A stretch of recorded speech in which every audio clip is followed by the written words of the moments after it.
কোরআন প্রেমিক ইসলাম প্রেমিক মুসলমানেরা সবাই ঐক্যবদ্ধভাবে যখন একটা হুঙ্কার দিয়েছে, সমস্ত 16 বছরের তারা যেমন করে রাজত্ব কায়েম করেছিল সেই রাজত্বকে ধ্বংস করে দিয়ে বাংলার জমিন থেকে তাদেরকে পালিয়ে যেতে হয়েছে। কথা বলেন ঠিক না বেঠিক? আমাদের বাংলাদেশের 96% মানুষ মুসলমানের হাতের ক্ষমতা, ভোটকে নিয়ে তারা রাষ্ট্র ক্ষমতায় যাওয়ার পরে এই মুসলমানদের মধ্য থেকে আলেমদেরকে তারা হত্যা করেছে, আলেমদেরকে ফাঁসি দিয়েছে, জেল দিয়েছে, জুলুম দিয়েছে, হামলা দিয়ে মামলা দিয়ে বাংলার জমিনটাকে একটা অসহনীয় পরিবেশ তৈরি করেছে। আমরা যেমন করে 5ই আগস্টে এক জালিমের হাত থেকে মুক্তি হয়েছি, আগামীতে আর কোন জালিম যাতে বাংলার জমিনে আবির্ভাব না হয়, বাংলাদেশের কোরআনকে রক্ষার জন্য, আগামীর বাংলাদেশ কোরআনের বাংলাদেশে রূপান্তরিত করার জন্য যদি আমাদের জীবনের শেষ ডাক এসে যায়, যদি রক্ত দিতে হয় রক্ত দেব, জীবন দিতে হয় জীবন দেব, তবু বাংলার জমিনে আর কোন আমরা জালিমের আস্থা দিতে দেব না, জালিমের কোন কাজ করতে দেব না। কারা কারা রাজি আছেন দুহাত তুলে আল্লাহকে দেখায়া দেন।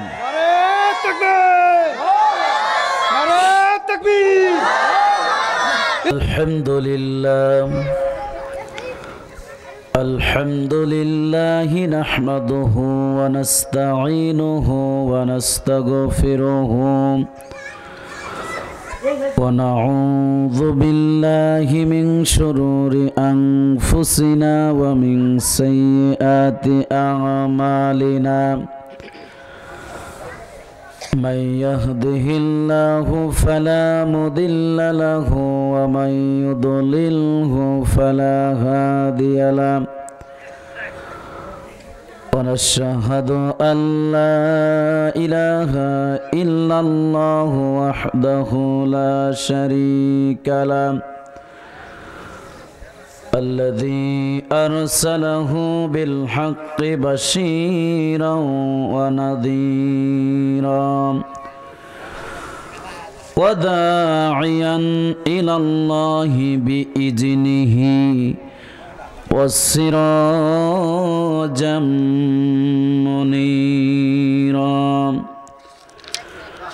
فقد قال الله تعالى في كلامه المجيد وفرقانه الحميد। সবাই জবান ছেড়ে পড়েন আউযু বিল্লাহি মিনাশ শাইতানির রাজীম।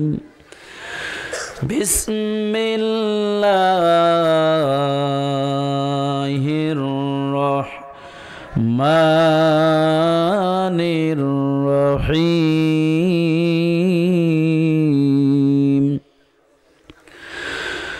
ইল্লা মান তাবা ওয়া আমানা ওয়া আমিলা আমালান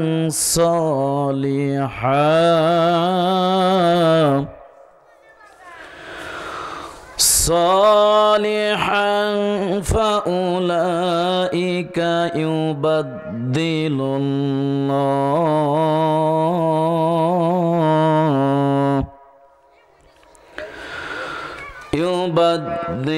الله سيئاتهم حسنات وكان الله غفورا رحيما।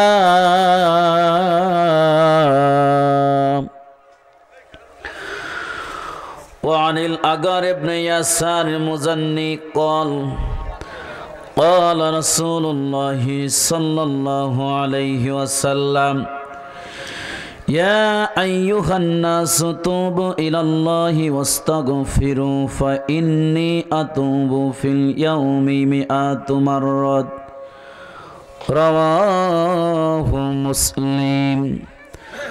وقال تعالى وقال الله تعالى في شان حبيبه إن الله وملائكته يصلون على النبي يا أيها الذين آمنوا صلوا عليه وسلموا تسليما اللهم صل على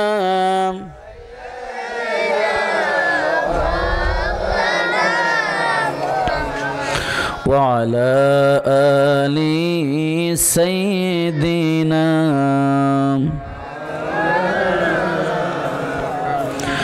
দারে দারে ঘুরে খোদার বাণী পৌঁছে দিলেন দিন রাত চিনল না যে তায়েবাসী করল যে শোধ আঘাত আল্লাহুম্মা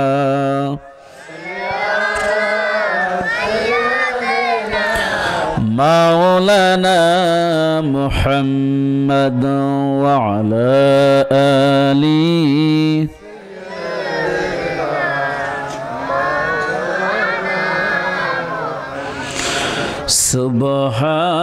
সুবহানাল্লাহ আলহামদুলিল্লাহ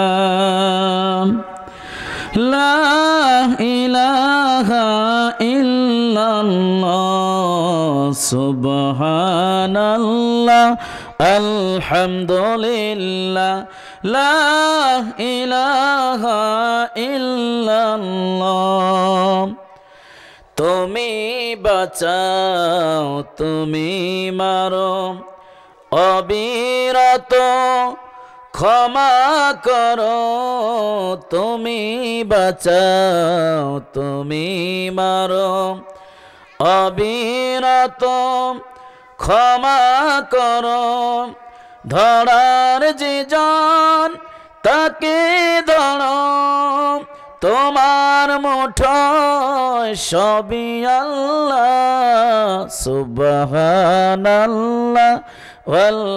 আলহামদুলিল্লাহ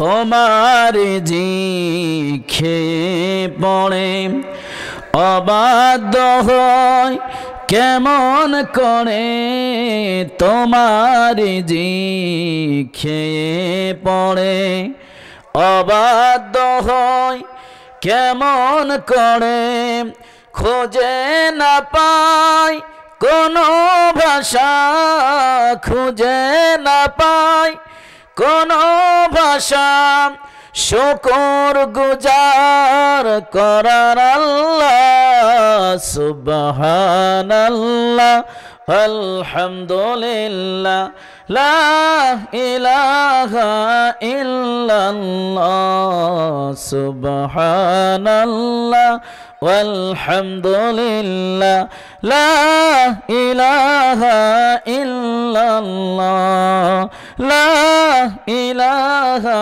illallah la ilaha illallah muhammadur rasulullah sallallahu alaihi wasallam অধ্যক্ষর আয়োজিত তাফসীরুল কোরআন মাহফিল ও ইসলে সাহাবের সম্মানিত সুযোগ্য সভাপতি মহোদয় আজকের এই তাফসীরুল কোরআন মাহফিলের কি সভাপতি আব্দুল মান্নান ভাই আমার একান্ত প্রিয় ভাই এতক্ষণ ধরে ওনার সাথে অনেক কথা হলো আব্দুল মান্নান ভাই আল্লাহ তাআলা সভাপতি মহোদয়কে হায়াতে তৈয়বা সেহাতে কুল্লিয়া দান করুন চিৎকার দিয়ে পড়ে আমিন এতক্ষণ ধরে আপনাদের সামনে আলোচনা রেখে ধন্য করেছেন আপনাদের সম্মানিত ইমাম হুজুর আল্লাহ তাআলা হুজুরকে হায়াতে তৈয়বা সেহাতে কুল্লিয়া দান করুন চিৎকার দিয়ে পড়ে আমিন মঞ্চে উপস্থিত সম্মানিত মুরব্বী বাবাজিরা আল্লাহ তাআলা বাবাজিদের হায়াতে তৈয়বা দান করুন চিৎকার দিয়ে পড়ে আমিন আমার সামনে বসা কোরআন প্রেমিক ইসলাম প্রেমিক সম্মানিত তাওহীদি মুসলিম জনতা পর্দার অন্তরালে অবস্থানরতা সতী সাধবী মা এবং বোনেরা আজকে আমরা একটি গুরুত্বপূর্ণ দিনে তাফসিরুল কোরআন মাহফিলে বসতে পেরেছি। আজ থেকে 54 বছর 53-54 বছর আগে এই বাংলাদেশটা স্বাধীন হয়েছিল, মহান বিজয় দিবস। আজকে আমরা সেই দিনে কোরআন শুনতে বসেছি, এজন্য চিৎকার দিয়ে রবের দরবারে শুকরিয়া আদায় করছি, আলহামদুলিল্লাহ। দরুদ ও সালাম পেশ করছি বিশ্ব মানবতার মহান শিক্ষক সৈয়দুল মুরসালিন খতামান নবিয়্যিন, যিনি দুনিয়ার জমিনে এসেছিলেন একটা বৈষম্যহীন সমাজ গঠন করার জন্য, যেই সমাজে ধনী আর গরিবের কোনো পার্থক্য থাকবে না, যেই সমাজে সাদা আর কালোর কোনো পার্থক্য থাকবে না, যেই সমাজে মুসলিম অমুসলিমের কোনো পার্থক্য থাকবে না, সবাই এক হয়ে জীবন পরিচালনা করবেন।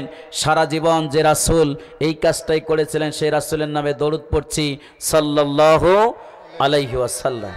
ক্ষমা ও মাগফিরাত কামনা করছি যুগে যুগে যারা আল্লাহর বিধানকে জমিনে প্রতিষ্ঠিত করতে গিয়ে নিজেদের তাজা রক্ত জমিনে ঢেলে দিয়ে শাহাদাতের নজরানা পেশ করেছেন।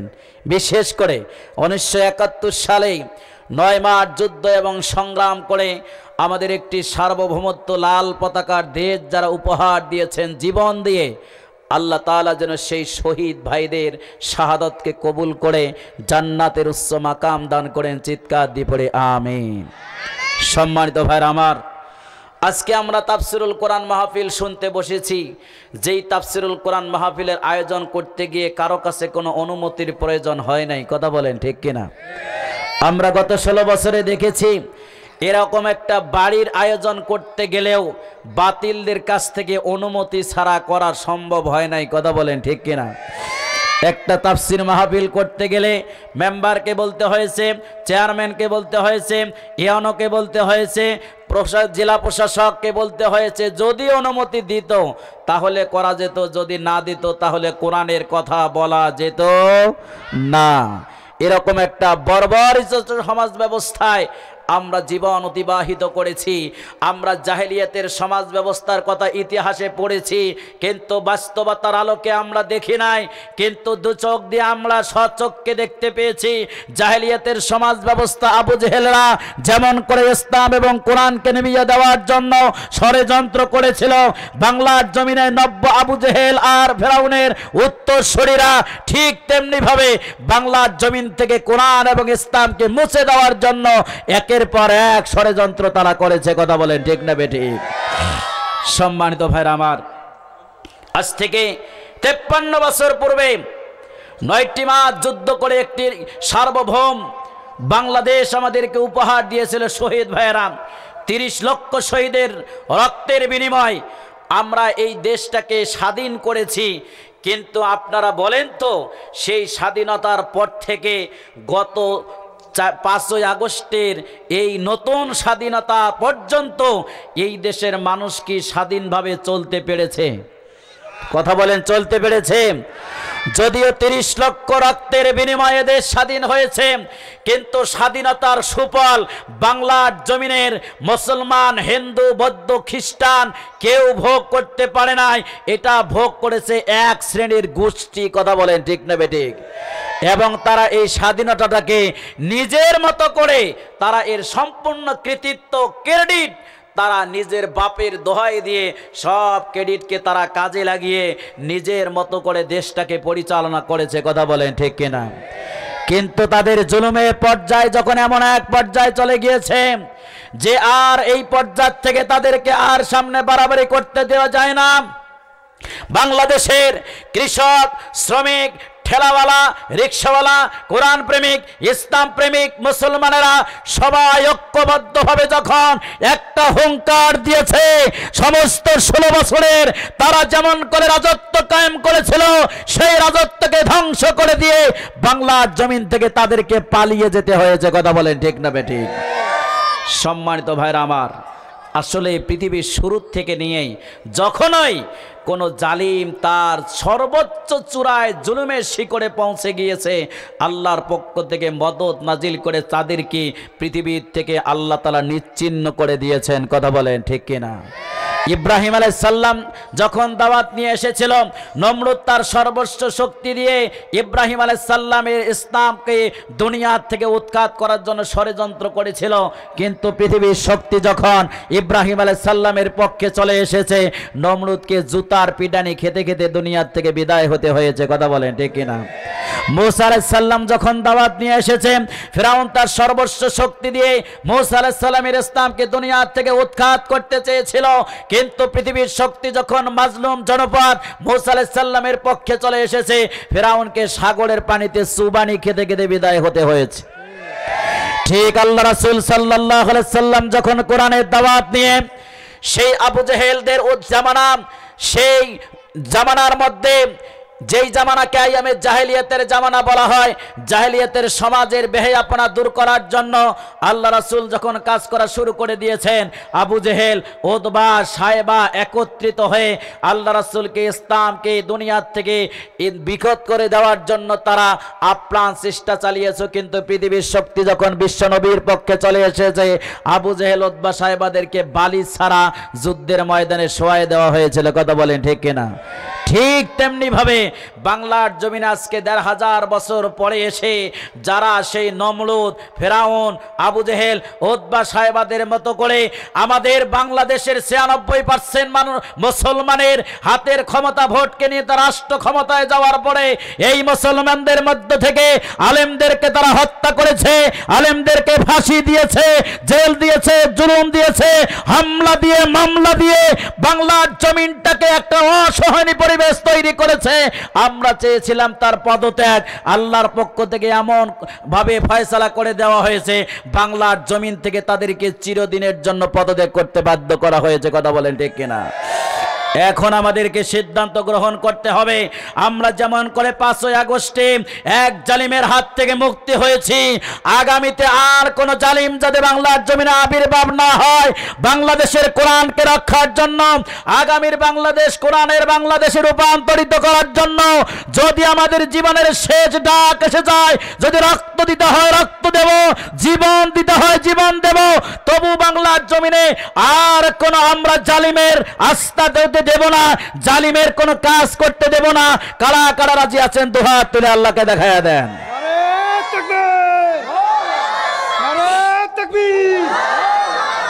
ইসলামের শত্রুরা, ইসলামের শত্রুরা, আল্লাহ আমাদের কবুল করুন, জোরে বলি আমিন। যদি বাঁচতে হয় কোরআন নিয়ে বাঁচবো। কথা বলেন ঠিক না বেঠিক? যারাই কোরআন এবং ইসলামের ষড়যন্ত্র করবে আমরা তাদেরকেই দুনিয়ার থেকে উৎখাত করে দেব। কথা বলেন ঠিক কিনা? সম্মানিত ভাইরা আমার, এই জন্য কোরআন শুনতে হবে এবং কোরআন বুঝতে হবে, কোরআন অনুযায়ী আমাদের জীবনকে গঠন করতে হবে। আমরা যদি কোরআন অনুযায়ী আমাদের জীবনকে গঠন করতে পারি তাহলে বাংলার জমিনে আর কোনো জালিমের আবির্ভাব হবে না। কথা বলেন ঠিক কিনা? আজকে ৫৪ বছরের বিজয় দিবস চলে গেল, আমরা লক্ষ্য করে দেখেছি এই ৫৪ বছরে বাংলার জমিনে কোনো হিন্দু রাষ্ট্র ক্ষমতায় যায় নাই, কোনো বৌদ্ধ রাষ্ট্র ক্ষমতায় যায় নাই, কোনো ইহুদি খ্রিস্টান রাষ্ট্র ক্ষমতায় যায় নাই। বাংলাদেশের ৯৬% মুসলমানের ভোট নিয়ে মুসলমানরাই রাষ্ট্র ক্ষমতায় গিয়েছে। রাষ্ট্র ক্ষমতায় যাওয়ার পরে তারা আমাদের মুসলমানদের উপরে নির্যাতনের স্টিম রোলার বারবার চালিয়েছে। কথা বলেন ঠিক কিনা? এই জন্য তো আমরা এই স্বাধীন বাংলাদেশে ৩০ লক্ষ শহীদের রক্তের বিনিময়ে এই স্বাধীন সার্বভৌম বাংলাদেশ লাল সবুজের একটা পতাকা বাংলার জমিনে উড্ডীন হয়েছে, কিন্তু সেই জমিনে গোটা পৃথিবীর অহংকার বাংলাদেশের কোরআনের পাখি যাকে বলা হয় আল্লামা দেলওয়ার হোসেন সাইদি রহিমাহুল্লাহকে তারা সহ্য করতে পারে নাই। ১৩ বছর নির্যাতন চালিয়েছে, প্রহসনের চিকিৎসার নামে দুনিয়া থেকে তাকেও শহীদ করে দিয়েছে। আমরা ৯৬% মুসলমান, যদি এই যে 5 আগস্টে আমরা যেভাবে বুঝেছি স্বৈরাচারকে হটাতে হবে, এর বিরুদ্ধে বাংলাদেশের সমস্ত জনগণ ঐক্যবদ্ধ হয়েছিল, কথা বলেন ঠিক কিনা? আমরা যদি এই ঐক্যবদ্ধ আজ থেকে 50 বছর আগে হতে পারতাম, তাহলে এই 54 বছর ধরে নির্যাতন আর জুলুম সহ্য করতে হতো না। আজ থেকে 50 বছর আগে বাংলার জমিনে কোরআনের পতাকা পথ পথ করে উড্ডীন হতো, কথা বলেন ঠিক কিনা? আমরা সেটা করতে পারি নাই। এখন আমরা বুঝতে পেরেছি, সিদ্ধান্ত নিয়েছি 5 আগস্টে যেমন করে আমরা ঐক্যবদ্ধ ভূমিকা পালন করেছি, এই রকম ভাবে আজীবন যদি ঐক্যবদ্ধ থাকতে পারি, তাহলে বাংলার জমিনে আর কোন ফেরাউন, নমরুদ, আবু জেহেল, উদ্বা সাহেবাদের উত্তরসূরিরা আর বাংলার জমিনে মাথা চালা দিতে পারবে না, পারবে না, পারবে না। সম্মানিত ভাইরা, আর আমি ভূমিকায় কথা বলবো না। আপনাদের সামনে কোরআনুল কারীম থেকে সূরা ফুরকানের একটি মাত্র আয়াত তেলাওয়াত করেছি। তেলাওয়াতকৃত আয়াতের আলোকে সংক্ষিপ্ত কিছু কথা বলবো, অল্প কিছুর মধ্যেই প্রধান আলোচক চলে আসবেন ইনশাআল্লাহ। এই সূরায় আয়াত রয়েছে 77টি, আমি তেলাওয়াত করেছি একটি। কোরআনুল কারীমের 114টা সূরার মধ্যে 25তম সূরা, সূরা ফুরকান। কি নাম? সবাই বলেন কি নাম? সূরা ফুরকান। তেলাওয়াত করেছি আয়াত নাম্বার 70। কত নাম্বার? 70 নাম্বার আয়াত। যতটুকু ব্যাখ্যা করার আমি করব, যদি সম্ভব না হয় পুরো করার, আপনারা চেষ্টা করবেন বাড়িতে গিয়ে কোরআনুল কারীমের এই সূরার আয়াতটাকে খুলে নিয়ে সেই অনুযায়ী আমাদের পড়ে অধ্যয়ন করে আমরা আমাদের জীবন গঠন করব ইনশাআল্লাহ। এই আয়াতটি নাজিলের 2টা রিওয়ায়াত এসেছে। তাফসিরে তাবারির ভিতরে এসেছে, এই আয়াতখানা নাজিল করা হয়েছে রাসূল সাল্লাল্লাহু আলাইহি ওয়াসাল্লামের এমন এক জিন্দেগিতে। একটা ঘটনা মক্কায় আর একটা ঘটনা মদিনায়। বিশ্বনবী যখন কোরআনের দাওয়াত দেন, ইসলামের দাওয়াত দেন, চতুর্দিকে কোরআনের দাওয়াতকে পৌঁছে দেওয়ার জন্য কাজ করা শুরু করে দিয়েছেন। চতুর্দিক থেকে নির্যাতনের স্টিমরোল আল্লাহ রাসূলের উপরে চালানো শুরু হয়ে গেছে।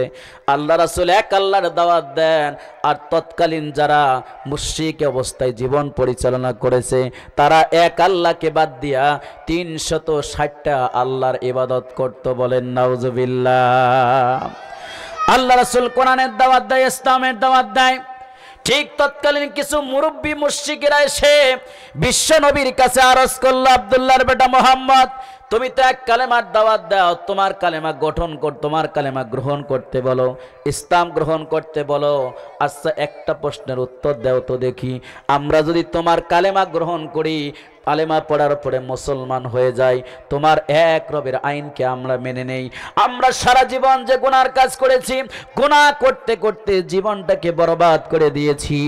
এই যে আমরা তামাম জিন্দেগি গুনাহ করেছি, এত পরিমাণ গুনাহ করেছি, এই গুনাহ যদি গোটা পৃথিবীর মানুষদেরকে ভাগ করে দেওয়া হয়, তাহলে গোটা পৃথিবীর মানুষগুলো এই গুনাহ দিয়া জাহান্নামী হয়ে যাবে। বলেন নাউজুবিল্লাহ। এত বিশাল গুনাহগার আমরা, কিন্তু তোমার কালেমা পড়লে আমাদের গুনাহগুলো কি হবে? আমরা কি গুনাহ থেকে মুক্ত হতে পারবো? বিশ্ব নবীজির কাছে যখন এই প্রশ্ন উত্থাপন করেছে, আল্লাহ রব্বুল আলামিন আরশে আজিম থেকে দেখেছেন, নবীজির কাছে প্রশ্ন করেছে, আল্লাহ তাআলা সঙ্গে সঙ্গে জিবরাইল আলাইহিস সালামকে পাঠায়া দিয়া ওই মুরব্বী মুশরিকদের কথার উত্তরে আল্লাহ রব্বুল আলামিন সূরা ফুরকানের 70 নম্বর আয়াত নাজিল করে দিয়েছেন। জোরে বলেন সুবহানাল্লাহ। আরেকটা ঘটনা এসেছে, আল্লাহ রাসূল সাল্লাল্লাহু আলাইহি সাল্লাম মদিনায় হিজরত করে যাওয়ার পরে হযরত আবু হুরায়রা রাদিয়াল্লাহু তাআলা আনহু হাদিসখানা বর্ণনা করেছেন, আমি একদিন ঈশার নামাজ পড়ার পরে বাড়ির থেকে আমি মসজিদে নববী থেকে বাড়িতে চলে গেলাম। যাওয়ার পরে আমি দেখতে পেলাম একজন ভদ্র মহিলা আমার ঘরে আছে।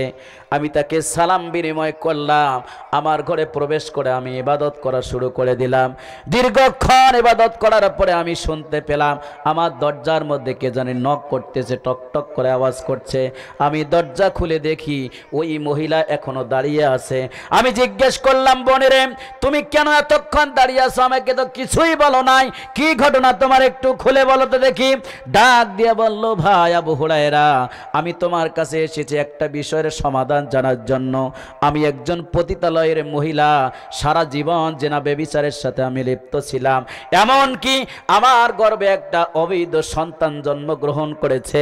সন্তানটা জন্মের পরে আমি অপমানের বস্তু মনে করে এই সন্তানটাকে জীবন্ত মাটিতে কবর করে দিয়েছি। আমি সারা জীবন গুনাহ করেছি, আর দ্বিতীয়ত একটা জীবন্ত সন্তানকে হত্যা করে আরো গুনাহ করে ফেলেছি। ও ভাই আবু হুরায়রা, আমি যদি ইসলাম গ্রহণ করি, আমি যদি রাসূলের আদর্শকে গ্রহণ করি, তাহলে এই জীবনের গুনাহগুলোর থেকে আমি কি মুক্তি পাবো? এরকম কোন রাস্তা আছে নাকি? আবু হুরায়রা রাদিয়াল্লাহু তাআলা আনহু ডাক দিয়ে বললেন, বোন রে, তুমি যে পরিমাণ গুনাহ করেছো, এই গুনাহ থেকে বাঁচার তোমার আর কোনো উপায় নাই। এই কথা শোনার সঙ্গে সঙ্গে মহিলা চিৎকার দিয়ে কান্না শুরু করলেন। ওখান থেকে বের হয়ে রওনা দিলেন। নিজের মাথায় নিজে থাপ্পড় মারতেছে আর বলতেছে, হায় আফসোস, আমি এত পরিমাণ গুনাহ করে ফেলেছি, যেই গুনার কোনো ক্ষমা নাই, যেই গুনার থেকে বাঁচার কোনো রাস্তা নাই, আমি আমার জীবনটাকে শেষ করে দেবো। এরকম চিৎকার দিয়ে যাওয়া শুরু করলেন। আবু হুরায়রা রাদিয়াল্লাহু তাআলা আনহু টেনশনে পড়ে গেলেন। আমার কাছে বোনটা প্রশ্ন করেছে, আমি তো রাসূলের কাছে জিজ্ঞেস করি নাই, না জিজ্ঞেস করে আপনি উত্তর দিয়ে দিয়েছি, ঠিক দিলাম না ভুল দিলাম আমি তো বলতে পারি না। সারা রাত আর ঘুমাতে পারে নাই, ফজর পর্যন্ত ছটফট করে রাত কাটিয়ে দিয়েছে। ফজরের আজান যখন হয়ে গেল, মসজিদে নববীর মধ্যে চলে গেলেন। নামাজ আদায় করার পরে নবীজির কাছে বসলেন, নবীজিকে ঘটনা খুলে বললেন।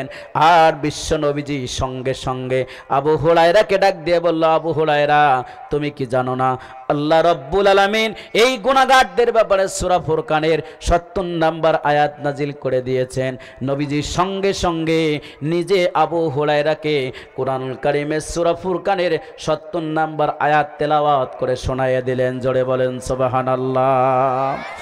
আল্লাহ তাআলা নির্দেশনা দিয়েছেন, ইল্লা মান তাবা ওয়া আমানা ওয়া আমিলা আমালান সলিহান ফাউলাইকা ইউবাদদিলুল্লাহু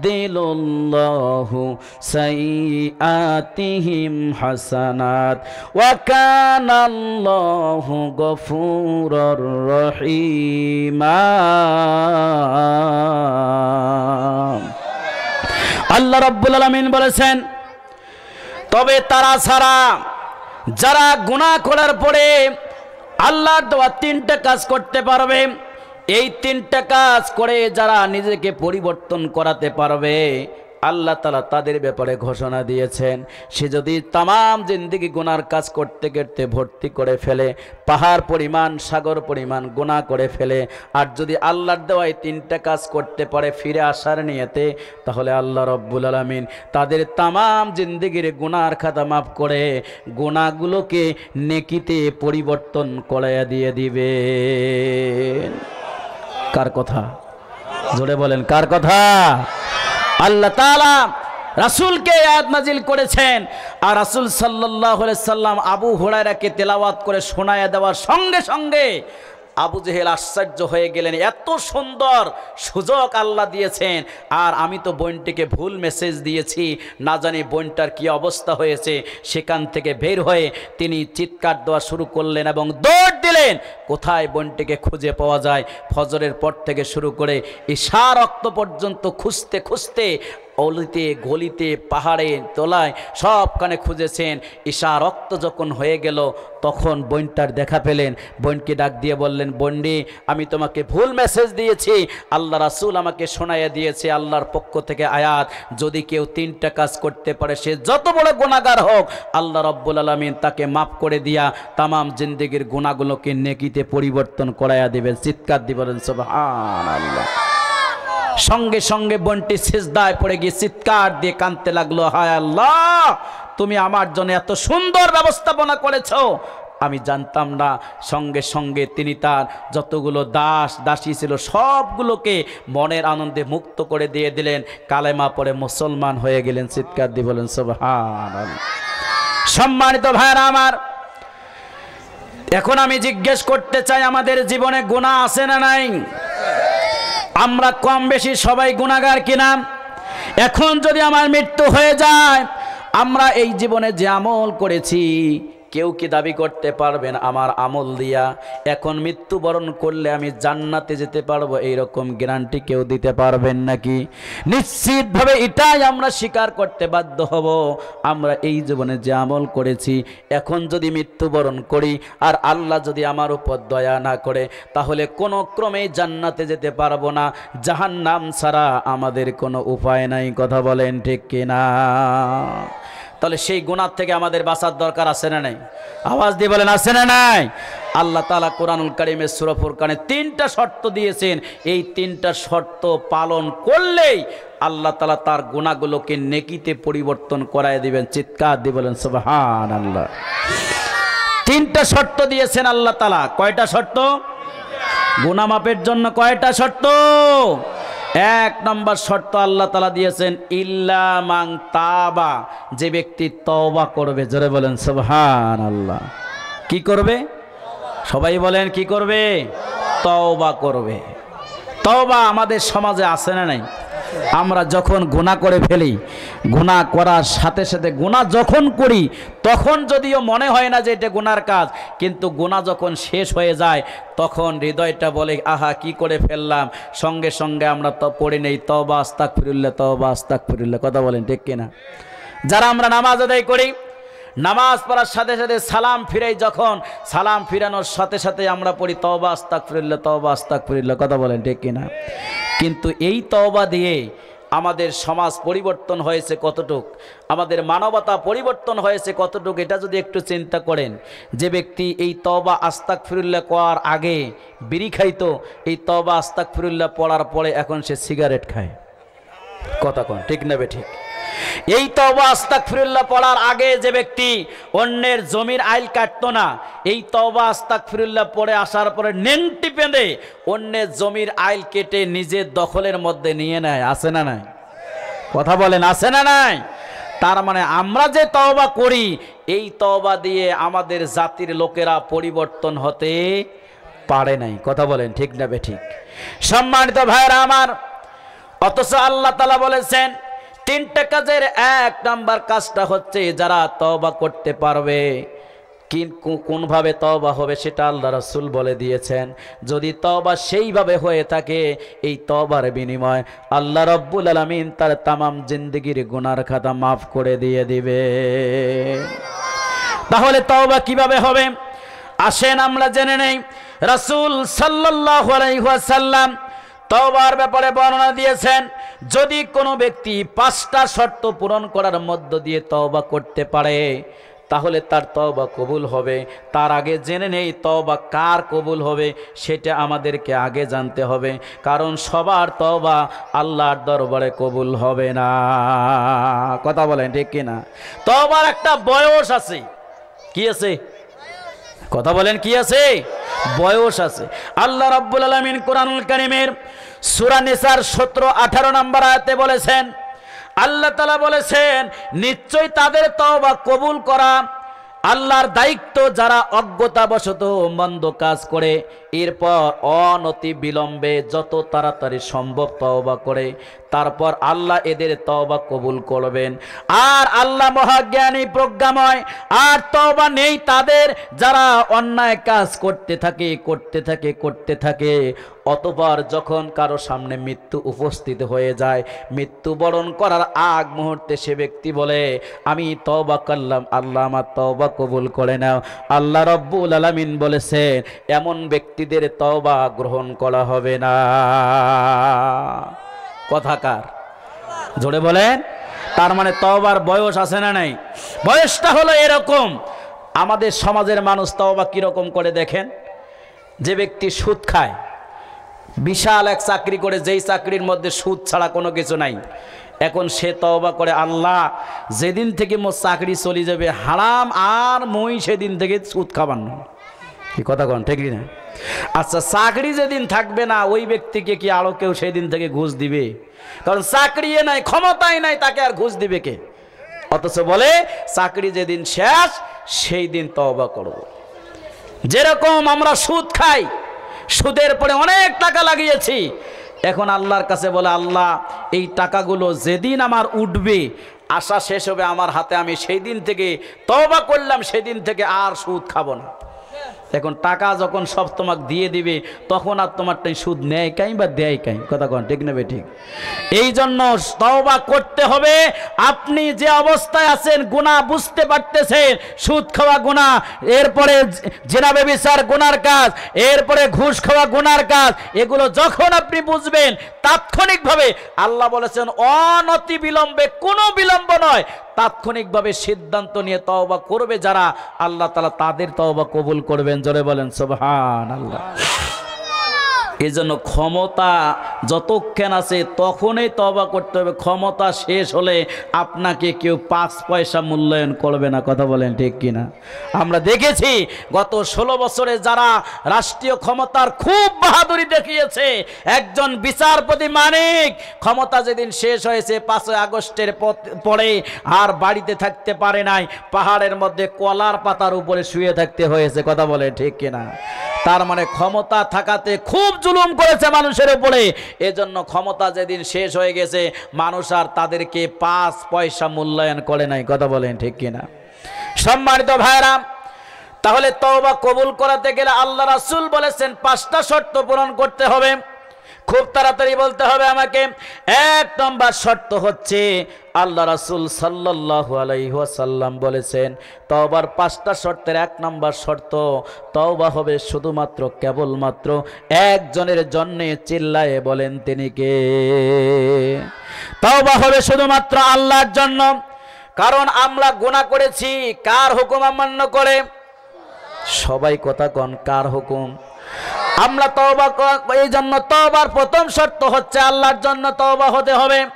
আমরা গুনাহ করে ফেলেছি, আমাদের জীবনে এমন বড় বড় গুনাহ আছে যেই গুনাহগুলো আল্লাহ যদি সমাজের মধ্যে প্রকাশ করে দিয়ে দিত, আজকে সমাজের মধ্যে আমরা মুখ দেখাইতে পারতাম না, মানুষের সাথে কথা বলতে পারতাম না। এই রকম বড় বড় গুনাহ আমাদের জীবনে বলেন তো আছে না নাই? যা আল্লাহ তাআলা গোপন করে রেখেছেন। কারণটা হলো যদি বান্দা কোনোদিন তার ভুল বুঝতে পেরে আল্লাহর দরবারে এই তো গুনার জন্য তওবা করে, আল্লাহ তাআলা ওই গুনাহটা গোপন অবস্থায় সেই বান্দার গুনাহকে আল্লাহ তাআলা মাফ করে দিয়ে দিবেন। সুবহানাল্লাহ। আমরা গুনাহ করে ফেলেছি, আমার সন্তান জানে না, স্ত্রী জানে না, মা বাবা কেউ জানে না, পৃথিবীর এমন কোন প্রাণী জানে না, কিন্তু একজন জানার বাইরে নাই। চিৎকার দিয়ে বলেন তো তিনি কে? যেহেতু আমার গুনাহ শুধুমাত্র আল্লাহ জানেন, এই জন্য তওবা শুধুমাত্র একজনের জন্য হবে। আবার চিৎকার দিয়ে বলেন তিনি কে? 2 নম্বর তওবার শর্ত হচ্ছে গুনার কাজ করার জন্য আপনাকে আল্লাহর দরবারে অনুতপ্ত এবং লজ্জিত বোধ আপনাকে থাকতে হবে। এমন অনুতপ্তশীল, এমন অনুনয় বিনয়ের সহিত আল্লাহর সাথে আপনাকে তওবা করতে হবে। তওবা করতে গিয়ে যদি আপনি ক্ষমতার বড়াই দেখান, আপনি যদি তওবা করতে গিয়ে হাত তুলে আল্লাহ কোন আল্লাহ গুনাহ করে ফেলেছি, এই যে মাপ চাইলাম, মাপ দিলে দে, নাইতে যে হাত নামানো, আল্লাহ কি মাপ দিবে? কথা বলেন দিবে? এজন্য অনুতপ্ত হতে হবে। তওবা কবুল করাতে গেলে নিজে লজ্জিত বোধ হয়ে আল্লাহর কাছে ক্ষমা চাওয়া লাগবে, তাহলে তওবা কবুল হবে। 3 নম্বরে তওবার শর্ত হচ্ছে যেই গুনাহ আপনি করে ফেলেছেন ওই গুনাহ আর কোনো দিন করবেন না। এই জন্য চূড়ান্ত সিদ্ধান্ত জানায়া দিতে হবে কার কাছে? যেহেতু তওবা কবুল করার মালিক কে? জোরে বলেন মালিক কে? এই জন্য আপনাকে চূড়ান্ত সিদ্ধান্ত নিতে হবে যে গুনাহ আপনি করে ফেলেছেন জীবনে আর কোনোদিন সেই গুনাহ আপনি করবেন না। এই রকম চূড়ান্ত সিদ্ধান্ত যদি জানাতে পারেন আল্লাহ রব্বুল আলামিন তারপরে আপনার তওবা কবুল করবে। বলেন সুবহানাল্লাহ। কিন্তু দুঃখের বিষয় হচ্ছে একটা, গুনার কাজগুলো যে গুনার কাজ, এটাকে আমরা গুনাহ মনেই করি না। কথা বলেন ঠিক কিনা? গুনার অসংখ্য দরজা আমাদের আজকে পৃথিবীর মধ্যে খোলা। আপনি যেদিকেই তাকাবেন, যেদিকে কাজ করবেন, সেই দিকে গুনার রাস্তা খোলা আছে না নাই? ডানে তাকাবেন গুনাহ, বামে তাকাবেন গুনাহ, সামনে তাকাবেন গুনাহ, পিছনে তাকাবেন গুনাহ। আর আমরা নিজেরাই ইচ্ছাকৃতভাবে অসংখ্য গুনার সাথে আমরা নিমজ্জিত রয়েছি। কথা বলেন ঠিক না বে ঠিক? 2টা রাস্তা আমি ধরে দিয়ে সামনের দিকে যাব। 1 নম্বরে নামাজ না পড়া, এটা গুনার কাজ না নেকির কাজ? সবাই বলতে হবে, যারা বলেন নাই তারা মনে হয় নেকির কাজ মনে করে। নামাজ না পড়া কিসের কাজ? গুনার কাজ। এটা শুধুমাত্র গুনার কাজেই নয়, মারাত্মক গুনাহ। আপনি যে একজন মুসলিম, আল্লাহর কাছে আপনার মুসলমানিত্বের পরিচয় বহন করার জন্য আল্লাহর বান্দা হিসেবে স্বীকৃতি যদি আপনি দিতে চান, তাহলে আপনাকে নামাজ পড়তে হবে বাধ্যতামূলক। আল্লাহর পক্ষ থেকে বান্দার জন্য দৈনন্দিন 5 বার আল্লাহর খাতায় হাজিরা সই করার জন্য আল্লাহ রব্বুল আলামিন একটা ইবাদত দিয়েছেন। চিৎকার দিয়ে বলেন, সেই ইবাদতের নাম কি? যেটার মাধ্যমে আপনাকে মুসলমানিত্ব প্রকাশ করতে হবে। কারণ যদি কোনো ব্যক্তি নামাজ পড়ে তাহলে মুসলমান থাকবে, আর যদি নামাজ না পড়ে তাহলে মুসলমান থাকবে? কথা বলেন, থাকবে? তাহলে যেটার সাথে আমার মুসলমানিত্বের পরিচয়, যেটার মাধ্যমে আমি মুসলমানের পরিচয় দেব, সেইটা যদি আমার না থাকে তাহলে মুসলমান থাকবো না। আর এটা এমন একটা ইবাদত, এই ইবাদত যদি আপনার আমলনামায় না থাকে, কাল কিয়ামতের ময়দানে যখন বিচার শুরু করা হবে, সর্বপ্রথম যেই ইবাদতের হিসাব নেওয়া হবে, সেই ইবাদতের নাম কি? আবার যখন এই নামাজের আমল আপনার আমলনামায় না থাকে, যদি আপনার আমলনামায় এই নামাজের ইবাদত যদি না থাকে, ওই ব্যক্তির আর কোনো হিসাব নেওয়া হবে না, বিনা হিসাবে তাকে জাহান্নামের মধ্যে ফেলাইয়া দেওয়া হবে। নাউজুবিল্লাহ বলেন। তাহলে যেইটা দিয়ে আপনার মুসলমানিত্বের পরিচয় বহন করতে হবে, কবরে যেটা দিয়ে আপনার হিসাব শুরু হবে, যেইটা না থাকলে সরাসরি জাহান্নামে যাওয়া লাগবে। এই ইবাদতের গুরুত্ব যেভাবে দেওয়ার দরকার ছিল, আমরা আজকে মুসলমান হওয়ার পরেও ওই ইবাদতের গুরুত্ব সেইভাবে আমরা দিতে পারি নাই। কথা বলেন ঠিক কিনা? সম্মানিত ভাইরা, একটু গভীর মনোযোগ দেন। আল্লাহ রাসূল সাল্লাল্লাহু আলাইহি ওয়াসাল্লাম দুনিয়া থেকে যখন বিদায় হয়ে যাবেন, দুনিয়া থেকে বিদায় হওয়ার পূর্ব মুহূর্তে আল্লাহ রাসূল খুব অসুস্থ ছিলেন, কখনো হুশ কখনো বেহুশ অবস্থায় পড়ে আছেন, বিছানার মধ্যে শায়িত অবস্থা। মসজিদে নববীতে ঈশার নামাজের ওয়াক্ত হয়ে গেছে, সাহাবায়ে কেরাম অপেক্ষা করতেছে আল্লাহ রাসূল আসলে আমরা তার কাছে ইমামতিতে নামাজ আদায় করব, কিন্তু নামাজের সময় পার হয়ে যাচ্ছে, নবীজি আসতে পারতেছেন না। আল্লাহ রাসূল অসুস্থ অবস্থা, আবু হযরত ওমর রাদিয়াল্লাহু তাআলা আনহু মসজিদে নববীতে উপস্থিত হয়ে ডাক দিয়ে বললেন, ও নবীর সাহাবী ভাইয়েরা আমার, নামাজের রক্ত পার হয়ে যাচ্ছে, আমার মনে হয় নবীজি বেশি অসুস্থ হয়ে গেছে, আসতে পারবে না, আমরা নামাজটা আদায় করে নেই, এরপরে আমরা নবীজিকে দেখতে যাব। কয়েকজন সাহাবী দাঁড়িয়ে বলল, ভাই ওমর, যদি তাই করো তাহলে তুমি ইমামতি করো, আমরা নামাজটা আদায় করে নেই।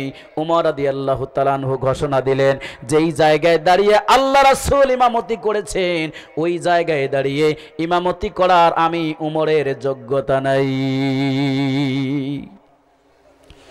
তিনি তখন খুঁজতে লাগলেন কাকে দিয়ে ইমামতি করা যায়। খুঁজতে খুঁজতে দেখলেন মসজিদে নববীর সামনের কাতারের ডান প্রান্তে হযরত আবু বকর সিদ্দিক রাদিয়াল্লাহু তাআলা আনহু ছোট্ট শিশুর মতো করে হাউমাউ করে কান্নাকাটি করতেছে, ফুপায়ে ফুপায়ে। ওমর রাদিয়াল্লাহু তাআলা আনহু কয়েকজন সাহাবীকে ডেকে নিয়া হযরত আবু বকর রাদিয়াল্লাহু তাআলা আনহুকে বিছানার থেকে ওঠানোর জন্য চেষ্টা করতেছেন, বসার থেকে, কিন্তু তুলতে পারতেছেন না। কয়েকজন মিলে তুলে নিয়ে এসে ইমামতির জায়গায় দাঁড় করাবেন, কিন্তু দাঁড় হতে পারতেছে না। ওমর রাদিয়াল্লাহু তাআলা আনহু দীপ্ত কণ্ঠে আওয়াজ দিলেন, ভাই আবু বকর, এটা কিন্তু অন্য কোনো জায়গা না, এটা হচ্ছে নামাজের জায়গা। যখনই তিনি শুনেছেন এটা নামাজের জায়গা, তাৎক্ষণিকভাবে সোজা হয়ে তিনি দাঁড়িয়ে গিয়েছেন। বলেন সুবহানাল্লাহ। এবার আবু বকর সিদ্দিক রাদিয়াল্লাহু তাআলা আনহু ডাক দিয়ে বললেন, ভাই ওমর, যদি আমি ইমামতি করি তাহলে তুমি ইকামত দাও। ওমর রাদিয়াল্লাহু তাআলা আনহু ইকামত দেওয়া শুরু করে দিলেন। আল্লাহু আকবার, আল্লাহু আকবার, আল্লাহু আকবার, আল্লাহু আকবার, আশহাদু আল্লা ইলাহা ইল্লাল্লাহ, আশহাদু আল্লা ইলাহা ইল্লাল্লাহ। এতটুক পর্যন্ত তিনি খুব ভালোভাবে বলতে পেরেছেন, কিন্তু যখনই তিনি বলেছেন আশহাদু আন্না মুহাম্মাদার রাসূলুল্লাহ, এই কথা বলার সঙ্গে সঙ্গে পশ্চিম দিকে আর মাথা রাখতে পারেন নাই, বিশ্ব নবীজির হুজরার দিকে মাথা দিয়ে চিৎকার দিয়ে পড়তেছেন, আশহাদু আন্না মুহাম্মাদার রাসূলুল্লাহ। চিৎকার দিয়ে পড়তেছেন। বিশ্ব নবীজির এমন সময় হুঁশ ফিরে এসেছে, তিনি শুনতে পেলেন মসজিদ নববীর মধ্যে কিসের জানি সুর শোনা যায়। হযরত আয়েশা সিদ্দিকা রাদিয়াল্লাহু তাআলা আনহাকে ডাক দিয়ে বললেন, আয়েশা রে, মসজিদ নববীতে এত সুর শোনা যায় কেন, আমি একটু জানতে চাই।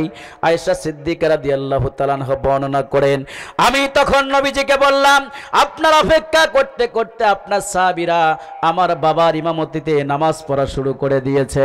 নবীজি বললেন, আয়েশা রে, যদি তাই হয়ে থাকে আমাকে একটু বিছানার থেকে তুলে বসাও, আমি একটু নামাজের দৃশ্যটাকে দেখতে চাই। আয়েশা সিদ্দিকা রাদিয়াল্লাহু তাআলা আনহা বিশ্ব নবীকে ধরে বিছানা শোয়া অবস্থায় ছিলেন তুলে বসালেন। বিশ্ব নবীজির যেন নামাজটার দৃশ্য দেখতে পারে এই জন্য মসজিদ নববীর দিকে দরজার পর্দাটাকে সরাইয়া দিলেন।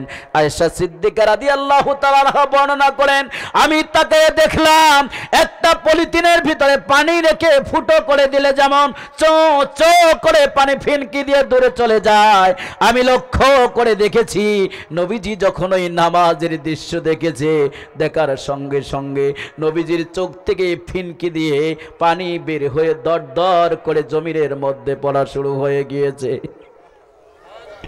আমি তখন জিজ্ঞেস করলাম, ইয়া রাসূলুল্লাহ, আপনাকে তুলতে গিয়ে কোনো কষ্ট পেয়েছেন, ব্যথা পেয়েছেন, এই জন্য মনে হয় আপনার চোখ দিয়ে পানি পড়ছে, কান্না করতেছেন? নবীজি ডাক দিয়ে বললেন, আয়েশা রে, এটা আমার কোনো কষ্টের কান্না না, এটা আমার কোনো দুঃখের কান্না না। আমি যে নামাজের দৃশ্য দেখতে পেলাম, আমার ভবিষ্যতের একটা চিত্র আমার চোখে ধরা পড়ে গেল। বিশ্ব নবীজি সেই সময়ে বলেছিলেন, ও আয়েশা, তুমি জেনে রাখো, যারা আমার উম্মত হবে, যারা আমার উম্মত বলে দাবি করবে, কিয়ামত পর্যন্ত তারা এইভাবে জামাতের সহিত নামাজ আদায় করবে। সুবহানাল্লাহ।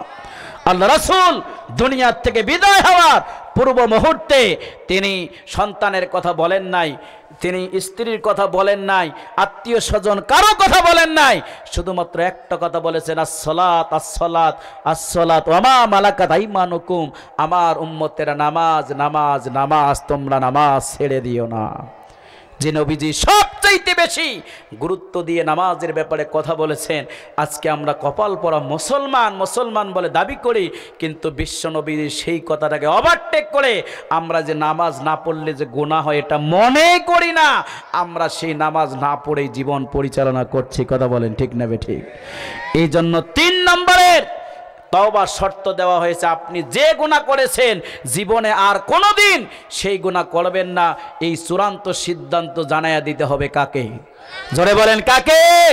তাহলে যে নামাজ না পড়লে মুসলমানিত্ব থাকে না, যে নামাজ না হলে কাল কিয়ামতের ময়দানে বিনা হিসাবে জাহান্নাম হবে, যেই নামাজের ব্যাপারে আল্লাহ রাসূল জীবনের শেষ মুহূর্তে বারবার তাকে দিয়ে গেছেন। ও মুসলমান, আজকে আমি জানতে চাই, আজকে আমাদের যুব সমাজকে মসজিদে খুঁজে পাওয়া যায় না, আজকে আমাদের মুসলমান সবাইকে মসজিদে খুঁজে পাওয়া যায় না, মনে হয় মসজিদে গেলে ওই সমাজে মুসলমান খুব কম, এইটাই মনে হয়। কথা বলেন ঠিক না ঠিক? এজন্য আমি জানতে চাই যে আজ থেকে সিদ্ধান্ত নিয়ে আল্লাহ রাসূলের সেই কথাকে আমার জীবনে বাস্তবায়িত করার জন্য কারা কারা আজকে সিদ্ধান্ত নিয়ে নামাজ পড়া শুরু করবেন, দুহাত তুলে আল্লাহকে একটু দেখায়া দেন। লিল্লাহি তাকবীর। সবাই বলেন লিল্লাহি তাকবীর। আল্লাহ আমাদের সকলকে নামাজি হিসেবে কবুল করুন, জোরে বলে আমিন। এরপরে শর্ত দেওয়া হয়েছে, 5 নম্বরের শর্ত হচ্ছে যে আপনাকে রাস্তা পরিবর্তন করতে হবে। যে রাস্তায় চললে গুনাহ হয় এই রাস্তা পরিবর্তন করতে হবে, ওই রাস্তায় চলা যাবে। আজকে আমাদের যুব সমাজ একজনকার দেখা দেখে আরেকজন নষ্ট হয়ে যাচ্ছে। কথা বলেন ঠিক কিনা? একজন নামাজ পড়ে না, ওই দেখা দেখে এইও কয় যে ও নামাজ পড়লে না পড়লে যদি চলে তা আমিও পড়বেন নই, এরকম করে নামাজ থেকে বিতাড়িত হয়। এমনকি একজন যুবক আরেকজন যুবককে গোপন কোনো জায়গায় ডেকে নিয়ে গিয়ে বলতেছে, বন্ধুরে, বিড়ি লাগাইছে হাতে, বন্ধুকে ডাক দিয়ে বলতেছে, বন্ধুরে একটা টান দিয়ে দেখ কি যে মজা। কথা কোন ঠিক কিনা? এইভাবে 1 দিন 2 দিন 3 দিন 4 দিন 5 দিন যখন বলবে, এ বন্ধু আর বিড়ি না খেয়ে কি পারবে? আজকে বিড়ি খায়, কালকে সিগারেট খায়, পরশু দিন ইয়াবা খায়, তারপরের দিন গাঞ্জা খায়, এরপরের দিন মদ খায়, এরপরের দিন বাড়িতে এসে স্ত্রীকে মাও কয়া ডাহায়। কথা কোন ঠিক কিনা? কারণ মদ খাইলে কি সেন্স থাকে? রাস্তা চলার সময় যদি রাস্তার মধ্যে গাছ দেখে, গাছকে ধাক্কা দিয়ে কয় সর, আমাকে বাড়ি যাইতে হবে, কথা কন ঠিক নেবে ঠিক। তার মানে দেখা দেখি আমাদের সমাজ নষ্ট হয়ে যাচ্ছে। এজন্য যার সাথে চললে গুনাহ হয়, যার সাথে চললে নামাজ বাদ যায়, যার সাথে চললে পরে ইসলাম বিদ্বেষী হতে হয়, তার সাথ পরিবর্তন করতে হবে। তওবার এটা 5 নম্বর শর্ত। যদি এই 5টা শর্ত পূরণ করে কেউ তওবা করতে পারে, আল্লাহ রাসূল বলেছেন তার তওবা আল্লাহ তাআলা কবুল করবেন। চিৎকার দিয়ে বলেন সুবহানাল্লাহ। এটা 1 নম্বর বিষয়। 2 নম্বর বিষয় আল্লাহ তাআলা বলেছেন ওয়া আমানা, ঈমান আনতে হবে। কি আনতে হবে? আমার কথায় বিরক্ত হচ্ছেন আপনারা? কি আনতে হবে? ঈমান আনতে হবে। ঈমান কি আমরা এনেছি? আমরা কিন্তু ঈমান আনি নাই, ঈমান আমরা পেয়েছি। বাবা ঈমানদার, দাদা ঈমানদার, 14 গোষ্ঠী ঈমানদার, সেই সূত্রে আমিও ঈমানদার। ঈমানদার আমরা সাজছি, কিন্তু ঈমান আমরা আনি নাই। সম্মানিত ভাইরা, এই জন্য ঈমানের ব্যাপারে আল্লাহ রাসূল বলেছেন 3টা কাজের মধ্য দিয়ে ঈমানকে প্রকাশ করতে হবে। 1 নম্বর হচ্ছে মুখে স্বীকার করা, 2 নম্বর অন্তরে বিশ্বাস করা, 3 নম্বর বাস্তবতার ময়দানে কাজে প্রমাণ করে দিতে হবে আমরা ঈমান এনেছি কার উপর। এই 3টা কাজের মধ্যে মুখে স্বীকার সবাই করে, অন্তরে বিশ্বাস সবাই করে, কিন্তু বাস্তবতার ময়দানে যখন কাজ করে প্রমাণ করে দিতে হবে আমি ঈমানদার, আমাকে নামাজ পড়তে হবে, আমি ঈমানদার, আমাকে সুদ খাওয়া যাবে না, আমি ঈমানদার, আমাকে ঘুষ খাওয়া যাবে না, আমি ঈমানদার, অন্যকে গালি দেওয়া যাবে না। এই রকম বাস্তব ময়দানে যখন কাজে প্রমাণ করে দিতে হবে, তখন বোঝা যায় কয়জন ঈমানদার আর কয়জন বেঈমানদার। কথা কোন ঠিক কিনা?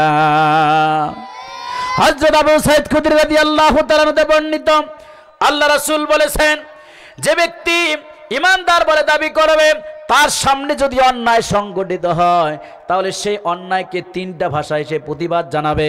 যদি অন্যায় দেখতে পায়, 1 নম্বর সে হাত দিয়ে অন্যায়ের প্রতিবাদ জানাবে, যদি হাত দিয়ে না পারে তাহলে মুখ দিয়ে প্রতিবাদ জানাবে, আর যদি মুখ দিয়েও না পারে অন্তর দিয়া পরিকল্পনা করবে কিভাবে সেই অন্যায়কে বন্ধ করা যায়। জোরে বলেন সুবহানাল্লাহ। তাহলে অন্যায় বন্ধ করার পদ্ধতি কয়টা? 3টা। জোরে বলেন কয়টা? আলো জোরে কয়টা? 1 নম্বর পদ্ধতি হলো অন্যায় দেখলে প্রতিবাদ হবে হাত দিয়া। কি দিয়া? সবাই হাত দেখে বলেন কি দিয়া? জোরে বলেন কি দিয়া? হাত দিয়া অন্যায়ের প্রতিবাদ করতে হবে। আজকে আমাদের দেশে কি অন্যায় নাই? কথা বলেন অন্যায় নাই? দীর্ঘ 16 বছরে যারা অন্যায়কে বন্ধ করার জন্য ঘোষণা দিয়েছিল, বক্তব্য দিয়েছিল, কিন্তু বাংলার জমিনের সমস্ত অন্যায়ের সাথে তাদের সম্পর্ক ছিল। কথা বলেন ঠিক না বেঠিক? তারা মুখ দিয়ে বলেছে অন্যায় বন্ধ করবে, আর বাস্তবতার কাজে প্রমাণ করে দিয়েছে তারাই অন্যায়ের হোতা। কথা বলেন ঠিক না বেঠিক? সম্মানিত ভাইরা আমার, এদেশের সবচাইতে বড় অন্যায় হচ্ছে আমাদের সৃষ্টিকর্তা হচ্ছেন আল্লাহ, রিজিক দাতা আল্লাহ, আমাদের দেখাশোনা করেন আল্লাহ। এই জমিন হচ্ছে আল্লাহর, সেই জমিনে আইনটাও চলার কথা কার? আওয়াজ দিয়ে বলেন কার? কিন্তু চলছে কার? মানুষের। কাজ চলছে? কথা বলেন না কে? কাজ চলছে? মানুষের তৈরি করা আইন মেনে আমরা মুসলমানরা জীবন পরিচালনা করছে। এটা কি অন্যায় নয়? কথা বলেন এটা কি অন্যায় নয়? তাহলে এই অন্যায়ের প্রতিবাদ আমাদের হওয়ার দরকার। জোরে বলেন আছে না নাই? বাংলাদেশের শতকরা 96% মুসলমান যেখানে বাস করে, আজকে 54 বছরের বিজয়ের স্বাধীনতা, আজকে বিজয় দিবস পালন করার মধ্য দিয়ে বাংলাদেশ আজকে পার করা হলো। কিন্তু এই 54 বছরের বাংলাদেশে, বাংলাদেশের সংবিধানে কোরআনের একটা আইনও চলে না। কথা বলেন ঠিক নেবে ঠিক? তাহলে আল্লাহর আইন এদেশে চলে না, এটা সবচাইতে বড় অন্যায়। এই অন্যায়ের প্রতিবাদ আমাদের করার দরকার। জোরে বলেন আছে না নাই? তাহলে যেহেতু অন্যায়ের প্রতিবাদ সর্বপ্রথম হবে কি দিয়া? সবাই বলেন কি দিয়া? আমরা দেখেছি 53 বছরের বাংলাদেশে বাবার আইন দিয়ে দেশ চলেছে, দেশে শান্তি আসে নাই। চাচার আইন দিয়ে দেশ চলেছে, দেশে শান্তি আসে নাই। আফার আইন দিয়ে দেশ চলেছে, দেশে শান্তি আসে নাই। ভাবির আইন দিয়ে দেশ চলেছে, দেশে শান্তি আসে নাই। আগামীর বাংলাদেশ কোরআন দিয়ে চললে কিভাবে শান্তি আসে, এইটা আমাদের দেখার বাকি। সুতরাং আমরা হাতের প্রতিবাদ দিয়ে আগামীর বাংলাদেশ কোরআনের বাংলাদেশে রূপান্তরিত করার জন্য আমাদের হাতের ক্ষমতা ভোট দিয়ে কোরআন বিজয়ের আন্দোলনে সম্পৃক্ত থাকবো। কারা কারা রাজি আছে? দু হাত তুলে আল্লাহকে দেখায় দেয়। নারে তাকবীর, আল কোরআনের আলো, আল কোরআনের আলো। লিল্লাহে তাকবীর। এটা শুরুতে আমি বলেছিলাম যে যদি বাঁচতে হয় কোরআন নিয়ে বাঁচবো, কথা বলেন ঠিক না বেঠিক? এই জন্য আপনি ইমানদার দাবি করবেন কিন্তু আল্লাহর আইন প্রতিষ্ঠার কাজ করবেন না, এই ইমানদারি আল্লাহর কাছে টিকবে? কথা বলেন টিকবে? আবু জেহেলেরও এমন ঈমান ছিল। আবু জেহেল যখন যুদ্ধের ময়দানে যাবে, কাবা শরীফের গিলাফে এইভাবে হাত দিয়ে দোয়া করতেছে, হে কাবার মালিক, আজকে দুই দলে যুদ্ধ, এক দল মুহাম্মদের আর এক দল আমার, এই দুই দলের মধ্যে যে দল ভাল সেই দলকে তুই জিতাস। তার মানে আবু জেহেলের ধারণা ছিল ভাল দল তার নিজেরটা, কথা কন ঠিক কিনা? এই জন্য সে দোয়া করেছে দুই দলের যে দল ভাল সেই দলকে জেতাস, কিন্তু দোয়া করছে কার কাছে? কাবার মালিক বলে যে স্বীকার করলো, কাবার মালিক কে? জোরে বলেন কে? তার মানে আল্লাহ যে কাবার মালিক আবু জেহেল বিশ্বাস করে নাই, করেছে, কিন্তু সেই অনুযায়ী ইমান পরিচালনা করে নাই, কথা বলেন ঠিক কিনা? কাবার মালিক আল্লাহ এটা মেনেছে, কিন্তু ওই আল্লাহর আইন দিয়ে কাবা চলবে, রাষ্ট্র চলবে, সমাজ চলবে, এই জায়গায় রাসূলের বিরোধিতা করেছে, কথা বলেন ঠিক না বেঠিক? আল্লাহ রাসূল যখন বক্তব্য দিয়েছে লা ইলাহা ইল্লাল্লাহ মুহাম্মাদুর রাসূলুল্লাহ, সর্বপ্রথম জনসভা করে তিনি যখন সাফা পাহাড়ের উপরে উঠে এই বক্তব্য প্রদান করেছিলেন, তাৎক্ষণিকভাবে আবু লাহাব একটা বড় ধরনের পাথর তুলে আল্লাহ রাসূলের মাথা বরাবর নিক্ষিপ্ত করে দিয়েছে। আবু লাহাব বুঝতে পেরেছে লা ইলাহা ইল্লাল্লাহ মুহাম্মাদুর রাসূলুল্লাহ অর্থ হচ্ছে আল্লাহ ছাড়া কারো আইন চলবে না, আর নেতা মানতে হবে মুহাম্মদকে। এজন্য টেনশনে পড়ে গেছে, যদি নেতা হয় মুহাম্মদ আর আইন চলে মুহাম্মদের আল্লাহর, তা আমাদের নেতৃত্ব শেষ, আমাদের আইনও শেষ, কাল থেকে আমরা রাস্তার ফকির, কথা বলেন ঠিক না বেঠিক? এই জন্য রাসূলকে হত্যা করার উদ্দেশ্যে সেই দিনে পাথর নিক্ষিপ্ত করেছিল। তাহলে আবু জেহেলও বিশ্বাস করেছে কাবার মালিক আল্লাহ। আমরা গত 16 বছরে দেখেছি মসজিদের সভাপতি যিনি, তিনিও আল্লাহ যে মসজিদ যে আল্লাহর ঘর এটা স্বীকার করে, কিন্তু ওই মসজিদের মেম্বার থেকে ইমাম যখন বলেছিল নামাজ চলবে যে আল্লাহর আইনে, সমাজ চলবে সেই আল্লাহর আইনে, ওই ইমামদেরকে ধরে ধরে জেলখানার মধ্যে বন্দী করা হয়েছে, কথা বলেন ঠিক না? তার মানে ওই আবু জেহেলরা আর এরা, এদের মধ্যে কি কোনো পার্থক্য ছিল? কথা বলেন ছিল? তাহলে এরকম ইমানদার কি হওয়া যাবে?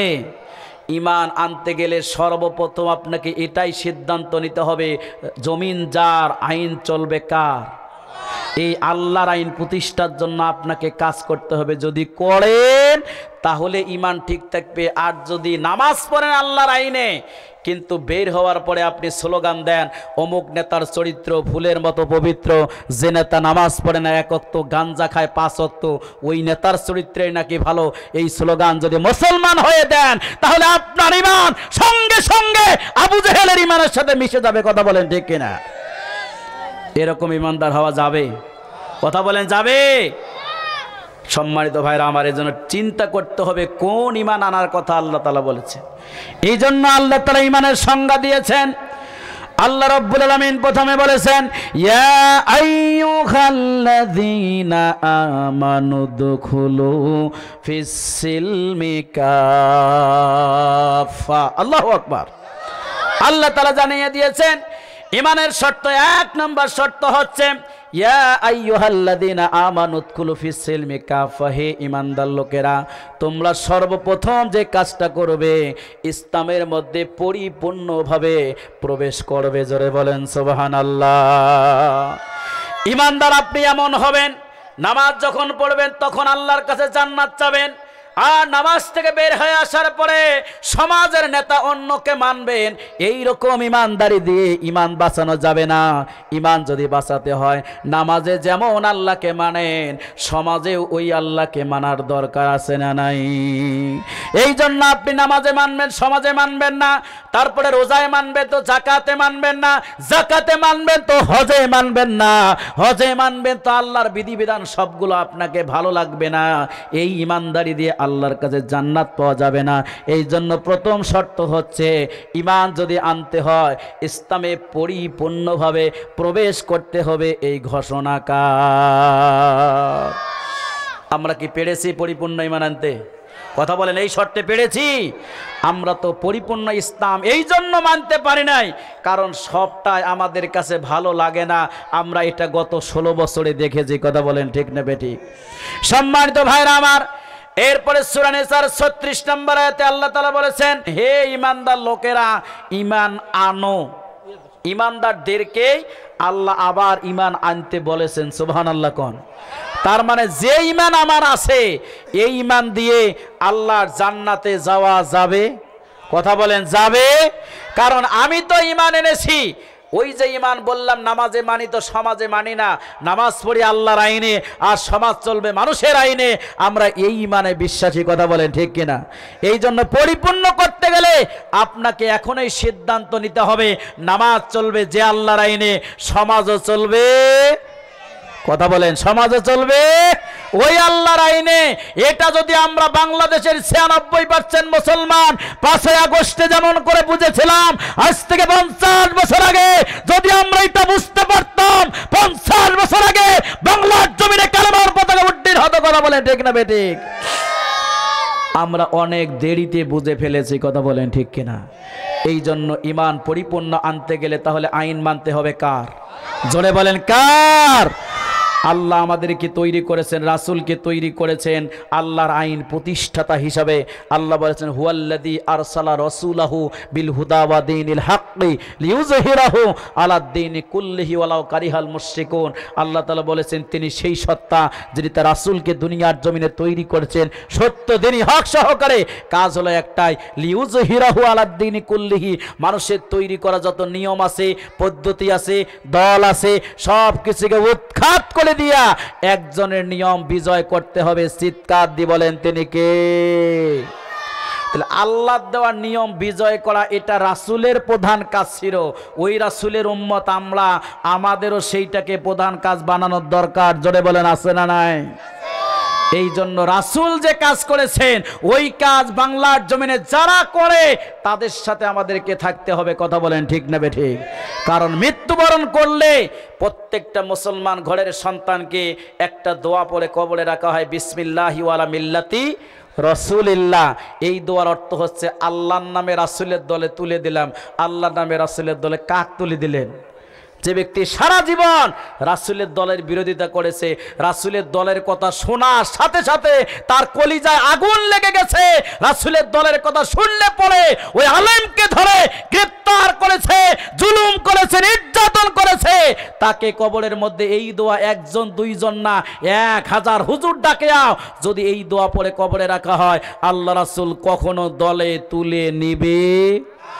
কারণ বেঁচে থাকতে রাসূলের দলের সাথে তার কোনো কানেকশন ছিল, বিরোধিতা করেছে সারা জীবন, সুতরাং তার জন্য এই দোয়া কবুল হবে। যদি মারা গেলে রাসূলের দলে যাওয়া লাগে, তা বেঁচে থাকতে ওই রাসূলের দল করতে সমস্যা কি? কথা কোন ঠিক কিনা? মরলে যেহেতু যাওয়াই লাগবে, বেঁচে থাকতে সেই রাসূলের দলের সাথে আমার কানেকশন, আমার যোগাযোগ, আমার চলা সব কিছু ঠিক থাকতে হবে। কথা বলেন ঠিক না বেঠিক? তাহলে আমার ঈমানটা পরিপূর্ণ হবে। এই জন্য আল্লাহ তাআলা গুনাহ মাফের 2 নম্বর শর্ত দিয়েছেন, ওয়া আমানা, পরিপূর্ণ ঈমান আনবে। এরপরে 3 নম্বর শর্তের ব্যাখ্যা আর আমি করছি না।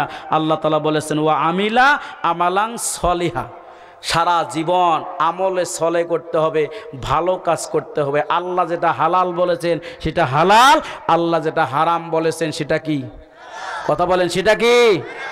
আমরা নামাজকেও হালাল মনে করি, সুদ খাওয়াকেও হালাল মনে করি। কি কথা কন ঠিক নেবে ঠিক? নামাজ পড়ে আল্লাহর কাছে দোয়া করতেছি, সুদের টাকা আমি লাগাইছি চতুর্পাশে, আল্লাহর কাছে দোয়া করতেছি, আল্লাহ মাপ দে। আল্লাহ কয়, ঝেললে খাবাইছি, চললে কি হবে? কাগজ যা, সুদের টাকা ঘোলত নে, তারপরে আসি দোয়া কর। কি কথা কন ঠিক কিনা? আল্লাহর বক্তব্য এটাই। আপনি সবটাকে হালাল মনে করবেন তাহলে হবে না, হালালটাকে হালাল আর হারামটাকে হারাম এইটা মনে করে ঘুম থেকে জেগে আবার ঘুমানো পর্যন্ত যদি আমলে চলে হচ্ছে, আপনি আল্লাহকে স্মরণ রেখে আল্লাহ যা করতে বলেছেন তা করবেন, যা করতে নিষেধ করেছেন তা যদি করতে পারেন, তাহলে 24 ঘন্টার সমস্ত কাজ আপনার আমল নামায় আমল হিসাবে আল্লাহ তাআলা দিয়ে দিবেন। চিৎকার দিয়ে বলেন সুবহানাল্লাহ। এই জন্য তওবা করা, ঈমান আনা, এরপরে সব কাজগুলো আল্লাহর বিধান মোতাবেক করা, এই তিনটা কাজ যারা করতে পারবে আল্লাহ বলেছেন ইউবাদদিলুল্লাহু সাইয়্যাতিহিম হাসানাত, তার তামাম জিন্দেগির অপরাধগুলোকে আল্লাহ তাআলা মাফ করে দিয়া অপরাধগুলোকে আল্লাহ তাআলা নেকিতে পরিবর্তন করে দেবেন। চিৎকার দিয়ে বলেন সুবহানাল্লাহ। এজন্য আসুন আল্লাহ তাআলা যেন আমাদের সকলকে এই তিনটা কাজ করার মধ্য দিয়ে, এর মধ্যে প্রধান যেটা কাজ আমরা যেটাতে এখন পর্যন্ত সমস্যায় আছি সেটা হলো আল্লাহর আইন প্রতিষ্ঠার কাজের সাথে আমাদের সম্পর্ক না থাকা, কথা বলেন ঠিক কিনা? এজন্য আসুন আমরা সবাই ঐক্যবদ্ধ হবে আগামীর বাংলাদেশ, কোরআনের বাংলাদেশ বিনির্মাণের জন্য আমরা যেন সবাই ঐক্যবদ্ধভাবে কাজ করতে পারি। আল্লাহ তাআলা যেন আমাদের সকলকে সেই তৌফিক দান করেন বলে আমিন। এ কথা বলেই আমি আমার আলোচনা এখানে সমাপ্ত করছি। আপনাদের কাছে দোয়া চাই।